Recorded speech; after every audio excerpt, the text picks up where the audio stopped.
Film शुरू होती है एक गांव को दिखाने से। हम एक घर में डैनी नाम की एक औरत को देखते हैं जो पूरे घर को ठीक कर रही थी। उसका हस्बैंड दिमाग का डॉक्टर है। उसके हस्बैंड का नाम टेड होता है। अब उनका ये नया घर एक ऐसी जगह पर था जहाँ नेटवर्क भी ठीक से नहीं आ रहा था। करें बात डैनी की, वो पिछले काफी दिनों से घर को ठीक करने का काम कर रही थी क्योंकि घर बहुत पुराना था। अब डैनी को घर में एक ऐसी जगह मिल जाती है जहाँ नेटवर्क आ रहा है, इसलिए वो टेड को कॉल करके उससे थोड़ी बातें कर लेती है क्योंकि उसका टाइम नहीं गुजर रहा था, वो बोर हो रही। अब किसी काम के सिलसिले में टेड को आज हॉस्पिटल ही रुकना पड़ता है, इसलिए घर में डैनी को अकेले ही रात गुजारनी पड़ी और दरवाजे के पास ही घर के अंदर वाली साइड पर टेंट लगा लेती है सोने की। रात काफी हो गई थी। कुछ देर बाद दरवाजे पर एक अनजान आदमी आया और वो दरवाजे की खिड़की से अंदर झांक रहा। वो डैनी से बात करता है। कहने लगा कि दरवाजा खोलो क्योंकि तुम्हारी जान को खतरा है, कोई तुम्हें मारना चाहता है, तुम्हारे घर में घुस आया है। अब डैनी को इस आदमी से ही डर लग रहा था, इसीलिए वो दरवाजा खोलने से मना कर देती है। जाहिर है इस तरह किसी भी अजनबी पर भरोसा करना बेवकूफी थी। ये नकली आंख वाला मरीज बड़े प्यार से डैनी से बात कर रहा था।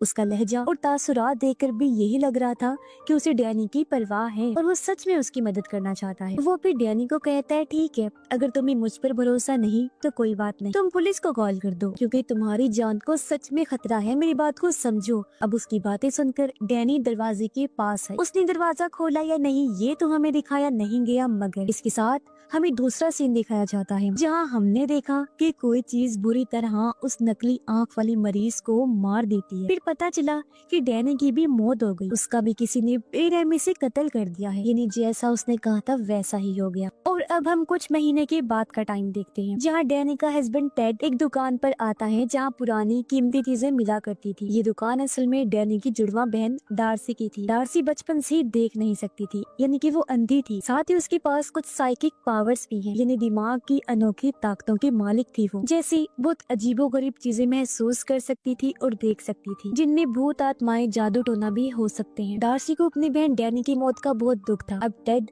अक्सर उसे मिलने आया करता था, मगर उसे डार्सी की उल्टी सीधी बातों पर यकीन नहीं था और उसका ये दावा था कि मैं पैरानॉर्मल चीजों को महसूस कर सकती हूँ, यानी ऐसी चीजें जिन्हें समझ पाना आम इंसान की बस की बात नहीं है। इस टाइम उसके हाथ में एक बेल थी। वो टेड को बताती है कि ये बेल एक लड़के की जिंदगी से जुड़ी हुई, मगर एक दिन उसकी बेरहमी से किसी ने जान ली और अब मैं उसे इस बेल के जरिए महसूस कर सकती हूँ। टेड यहाँ उसे कुछ देने आया था। जो चीज डार्सी ने ही मनवाई थी वो कोई ऐसी खास चीज थी जो उस नकली आंख वाली मरीज से जुड़ी हुई हो, क्योंकि उसके जरिए डार्सी ये पता लगवाना चाहती थी कि आखिर क्यों उसने डैनी को मारा और इस टाइम वो क्या सोच रहा है। तो अब वो चीज जो रुमाल था टेड उसके हवाले कर देता है। बातों ही बातों में डार्सी को पता चला कि अब टेड ने किसी और लड़के के साथ रिश्ता बना लिया है जिससे वो जल्द ही शादी कर लेगा। हालांकि डैनी को मरे ज्यादा दिन भी नहीं हुए। अब ये बात डार्सी को बुरी तो लगी, मगर वो जाहिर होने नहीं दी। टेड अपनी उस दोस्त के बारे में डार्सी को बताते हुए कहता है कि वो पहले मेरी दोस्त थी, मगर अब क्योंकि मुझे किसी सहारे की जरूरत है तो हम दोनों ने ताल्लुक बना लिया और शादी करने का फैसला कर लिया है और वो हमारे ही हॉस्पिटल में काम करती है। इतना बोलकर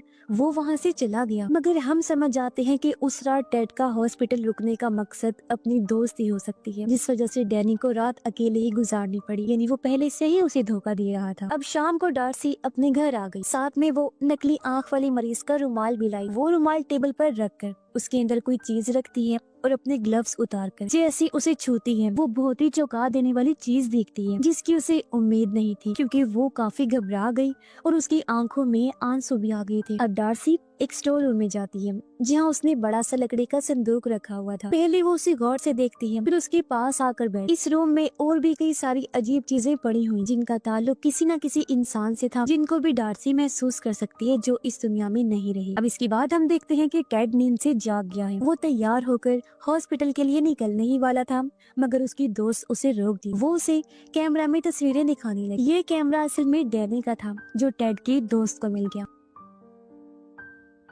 अब कैमरा की सेटिंग इस तरह से की गई थी कि वो खुद ब खुद तस्वीरें बना सकता था। इसी तरह एक अचानक से खिंच गई तस्वीर वो टेड को दिखाती है जिसमें डैनी की परछाई थी। हालांकि उसे मरे हुए तो काफी दिन हो गए थे, पर ये बात टेड टाल देता है, लेकिन उसकी दोस्त को अजीब लगता है। खैर अब टेड रात को ड्यूटी करता है, यानी उसकी दोस्त को भी इस घर में अकेले ही रुकना पड़ेगा। मगर उसे डर लग रहा था क्योंकि ये वही घर था जहाँ डैनी की मौत हुई। टेड उसे कहता है बस कुछ दिन की बात है, फिर मेरी ड्यूटी का टाइम बदल जाएगा, तुम्हें तब तक मैनेज करना पड़ेगा। इस पर उसकी दोस्त कहती है कि नहीं, जब तक तुम्हारी रात की ड्यूटी है मैं अपने ही घर में रह लेती हूँ, जब तुम्हारी ड्यूटी बदल जाएगी मैं वापिस आ जाऊँ। तब टेड उसकी बात मान जाता है। उसकी दोस्त को आज ही निकलना था और इससे पहले कि टेड अपने काम पर जाता, वो बताती है कि कल रात डार्सी ने अजीब सा तोहफा भेजा है और ये वही लकड़ी का संदूक था, जिसे देखकर दोनों को ही काफी हैरत हुई। इससे भी ज्यादा हैरान वो तब रह गई जब इन्हें पता चलता है कि डार्सी बाहर ही खड़ी हुई है, इसलिए दोनों उसे घर के अंदर ले आते हैं। अब उसे किसी ने आने की दावत भी नहीं दी थी, वो खुद ही आ गई थी। वो यहाँ 2 दिन के लिए रहने आई थी और इस बात में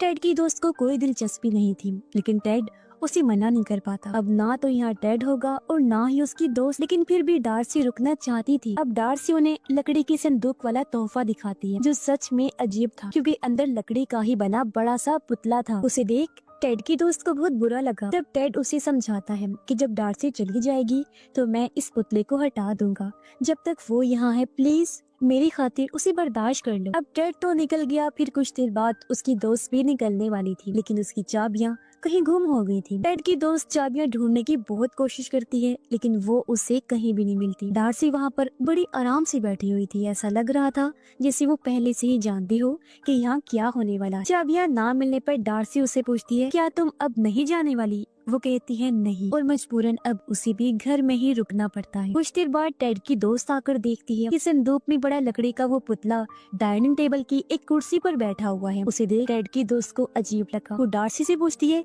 क्या इसे तुमने बाहर निकाला? तो वो बड़ा ही अजीब जवाब देती है कि नहीं। तो फिर ये कैसे बाहर आया? अब इस बात को उसने सोचा भी, लेकिन फिर नजरअंदाज करके वो डार्सी के लिए खाना लाती है और इनके बीच कुछ बातें होती हैं। टेड की दोस्त उससे उसके काम के बारे में पूछती है। जब उसने बताया तो दिल ही दिल में वो डार्सी पर हंसती है। उसका मानना था कि डार्सी किसी चुड़ैल की तरह भूत आत्माओं जादू टोने पर यकीन रखती है। डार्सी उससे पूछती है अच्छा तुम्हें इस घर में कैसा लगता है? टेड की दोस्त ने जवाब दिया कि खास अच्छा नहीं लगा, जैसा आपकी बहन के साथ हुआ उससे तुम्हें ज्यादा सहम गई। फिर डार्सी उससे पूछती है अच्छा अगर कोई अनजान आदमी तुम्हें दरवाजा खोलने का कहे तो क्या तुम दरवाजा खोलोगी? इस पर वो कहती है कि नहीं, क्योंकि मैं इतनी बेवकूफ नहीं हूँ। ये सुनकर डार्सी को गुस्सा आ गया। वो कहती है मेरी बहन भी बेवकूफ नहीं थी और उसने भी दरवाजा नहीं खोला, यानी वो नकली आँख वाला मरीज नहीं बल्कि कोई और ही है जिसने उसे मारा। ये सुन टेड की दोस्त कहती है कि अगर उस जैसे पागल इंसान ने उसे नहीं मारा तो किसने मारा होगा? डार्सी कहती है एक मेल नर्स जो टेड का दोस्त है और वो उसी हॉस्पिटल में काम करता है जहाँ टेड डॉक्टर है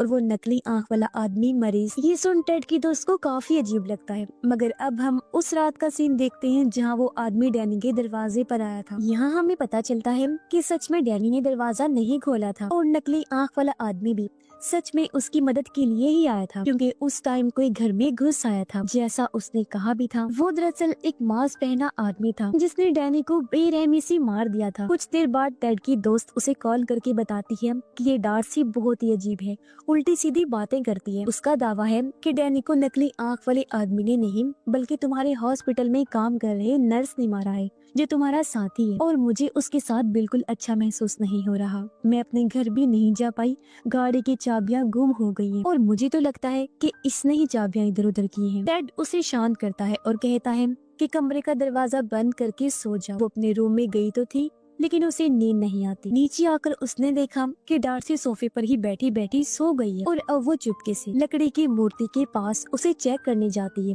ताकि देख सके कि आखिर इसमें क्या राज छुपा है। पुतले के सर में 5 सुराख थे। टेड की दोस्त ने जब चेक किया तो एक में से डैनी और डार्सी की तस्वीर निकली, एक में था दांत और एक में छोटी सी खून की बोतल निकलती है। पर इसी बीच डार्सी की आंख खुल गई और वो गुस्से में कहती है कि सारी चीजें वापस रख दो। टेड की दोस्त वो चीजें वापस पुतले के सर में रख देती है और उसके जाने के बाद अब डार्सी पूरी रात पुतले के सामने ही गुजारती है, लेकिन टेड की दोस्त को डर लग रहा था।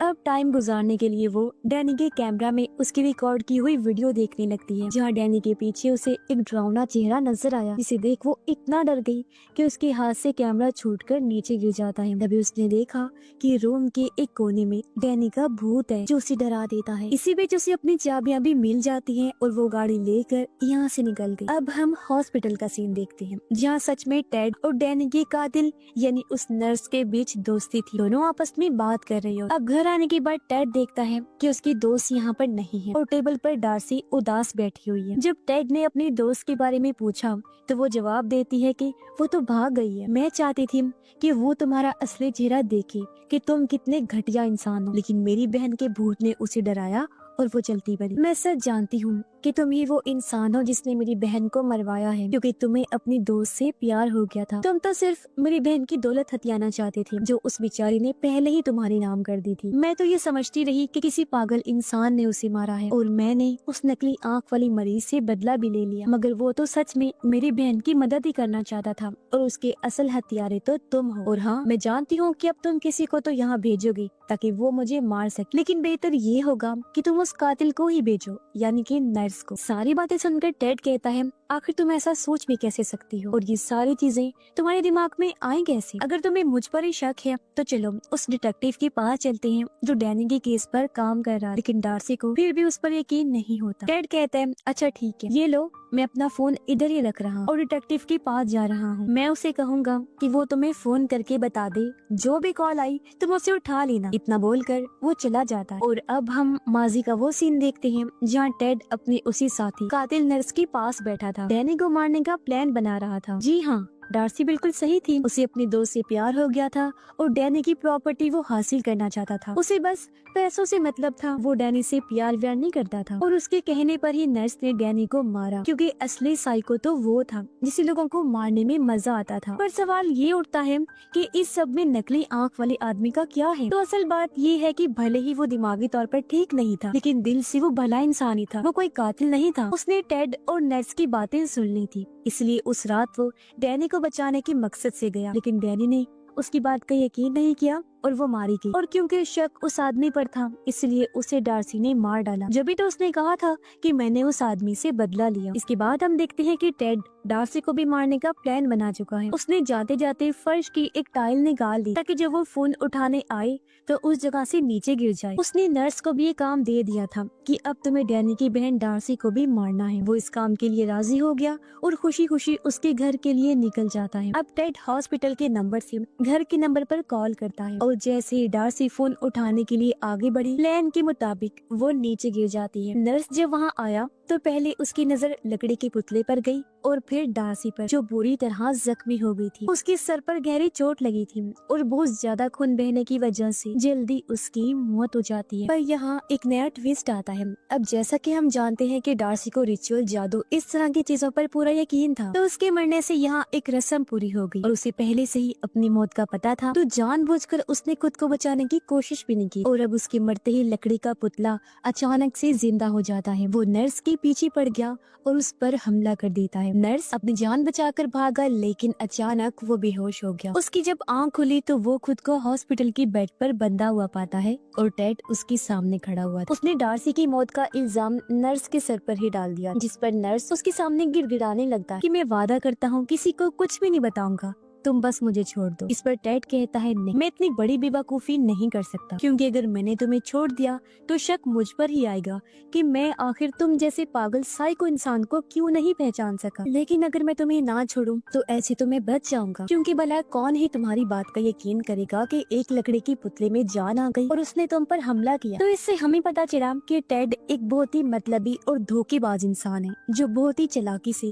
लोगों का इस्तेमाल किया करता था और उसने तकरीबन सभी का इस्तेमाल किया, यहाँ तक कि अपनी बीवी का भी। अब डार्सी नर्स को मार भी सकती थी, लेकिन वो इतनी आसानी से उसे बख्शने वाली नहीं, बल्कि वो उसे तड़पाना चाहती थी, जैसे उसने डैनी को मारा और कई लोगों पर जुल्म करके उन्हें तकलीफ दी। साथ ही जब वो नर्स था तो उसने बहुत लोगों के साथ ज्यादतियां भी की। अब एक मरीज नर्स से अपना बदला लेने आया और वो उसकी उंगली को काट लेता है, जिससे वो बुरी तरह तड़पने लगा। इसके बाद हम देखते हैं कि टेड, जो काफी परेशान लग रहा था, अपने घर आया। वो उसी बेल को देखता है जिसके बारे में डार्सी ने कहानी सुनाई। वो बेल को बचाकर उस लड़के की आत्मा को बुलाने की कोशिश करता है जिसके साथ ये बेल जुड़ी हुई थी, मगर अजीब कुछ भी नहीं हुआ। इससे टेड को लगता है कि शायद सुपरनेचुरल जैसी कोई चीज होती नहीं है और डार्सी बस फ्रॉड करती। साथ ही हमें पता चला कि टेड की दोस्त ने भी उसे छोड़ दिया, यानी इस तरह डार्सी का अपनी बहन की तरफ से बदला पूरा हो गया, क्योंकि टेड की पूरी जिंदगी बर्बाद हो चुकी थी। और तभी हम बहुत चौंका देने वाला सीन देखते हैं। जिस लड़के की बेल थी, तभी उसकी आत्मा टेड के साथ आकर खड़ी हो जाती है, जिसका मतलब कि अब टेड भी बचने वाला नहीं है। और इसी के साथ इस फिल्म की कहानी भी यहीं पर खत्म हो जाती है।